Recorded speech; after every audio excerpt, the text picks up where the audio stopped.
Hi guys, right now we are getting ready to start chapter 10, and this is called the city-states. Now this chapter is going to focus on 700 BC to 335 BC. The very first section that I will be reading to you, and this is the only section that you will have this week, is called the Polis. The polis, or city-state, was the geographic and political center of Greek life. At first, each polis was made up of farming villages, fields, and orchards grouped around a fortified hill called an acropolis. At the top of the acropolis stood the temple of the local god. At the foot was the agora. This was an open area used as a marketplace. As time passed, artisans, traders, and members of the upper class settled near the agora. By 700 BC, this inner part of the polis had become a city. Together with the villages and farmland around it, it formed a city-state. Each city-state had its own government and laws. The average city-state contained between 5,000 and 10,000 citizens. Workers born outside Greece, as well as women, children, and to enslaved people, were not citizens.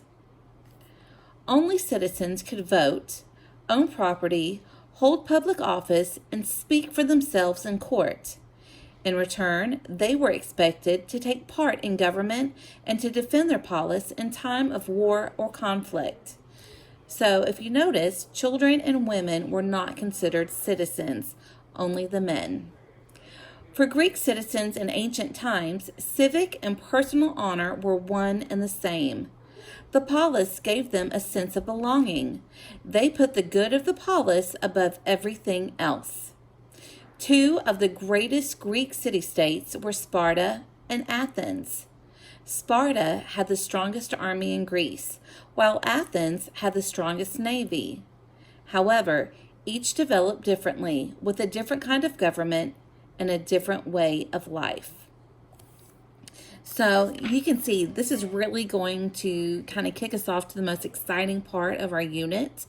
This week you will study and complete a reading guide about the polis. It was page 163 and the very top part of page 164 in your red book.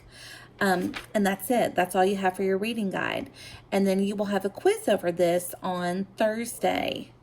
Okay, so again, it's a very short section of your textbook and of your unit for Greece, but I think it's really important that you understand about the city-state and its importance and how it was set up. And then that way, when we get ready for some of our activities that are coming up next week and the week after, I think you're really going to enjoy all the things that we have planned for you. All right, and have fun. Good luck with your reading guide, and I will see you soon. Bye.